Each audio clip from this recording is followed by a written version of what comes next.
Well, the big GST tax bonanza for consumers. Having said that, on the other hand, the opposition ruled states have raised an apprehension. They want the revenue loss to be absorbed by the center. While the GST Council met, there was complete consensus, even by the opposition states, that this was a long time in the coming. But certain apprehensions have been raised by opposition ruled states. Let's quickly cut across to our panelists this evening. Joining me, Dr. Amit Mitra, who was the chairman, he's a renowned economist, he was the chairman of the Empowered Committee of All State Finance Minister, which agreed to bring GST earlier, viewers. However, there was a provision on that West Bengal wanted to be compensated to states for loss of revenue for 5 years. Dr. Mitra, appreciate you joining us this evening. Thank you there. In your view, what compelled the government to take this step now? Why now? Was it economic prudence, political compulsions? How do you read it? I think it is sad that the Prime Minister on your channel, Honorable Prime Minister, said that this was federalism. He announced this reform without consulting states from the Red Fort. The finance minister met with a group of ministers and told them what to do. In the GST Council, 11 ministers asked for compensation for the loss that will happen, and their voices were muffled. So while it's a great step, late as it may be, Prime Minister said the cement rate in some other government was 29%, it was 28% on this government.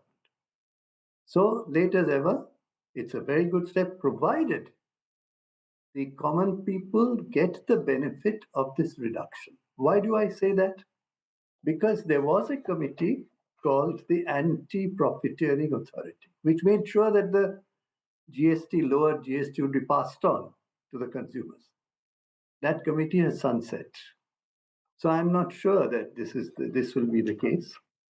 But I would also like to add, the first one who moved the ball was, I must confess, an credit-taking issue. Mamata Banerjee said, in health and life insurance must go to zero. And our Member of Parliament, Saket, had raised it in Parliament. I'm glad that that has now been accepted by the central government. And today we will, hopefully from 22nd, we'll have zero GST in place of 18% in life and health insurance.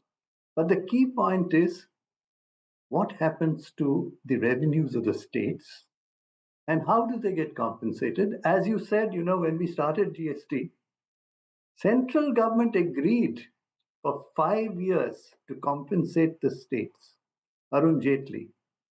And therefore, all the finance ministers, not me, not Bengal, all the finance ministers said, okay, now that we have a consensus with the center, we'll go ahead. So where is the compensation? What will be the loss to the states? And remember, if states lose health, education, empowerment of women, empowerment of the girl child, empowerment of SC/ST, student scholarships, you name it, all these are done by the states. So if they lose revenue, common people who may gain something from a soap or a shampoo will lose the fundamental requirement of education, health, etc. Dr. Mitra, what is now clearly seen as consumer chair has also exposed what you call federal fault lines.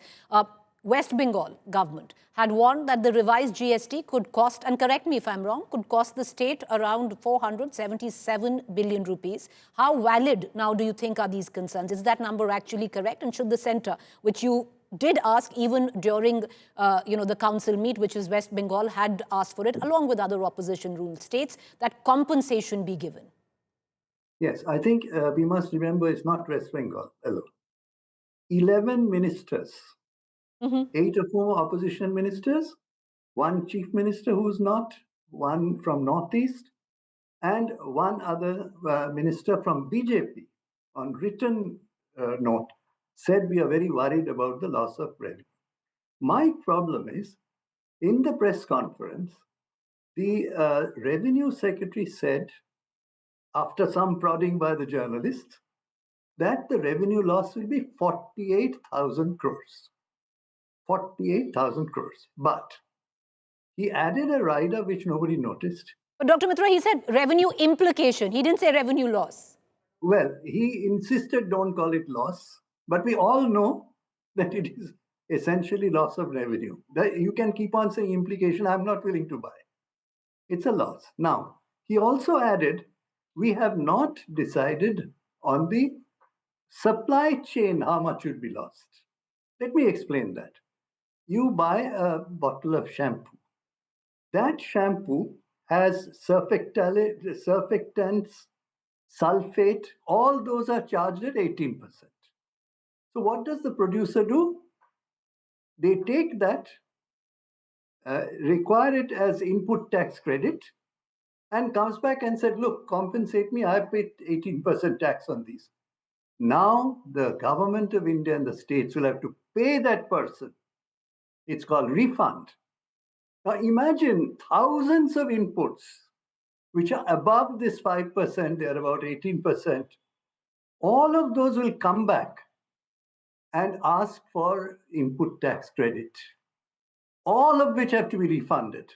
So I'm saying what the revenue secretary said, 48,000 crores is not at all the appropriate number, because he also added that he didn't know about the supply chain. They haven't yet calculated. Calculated is more than 1 lakh crores easily.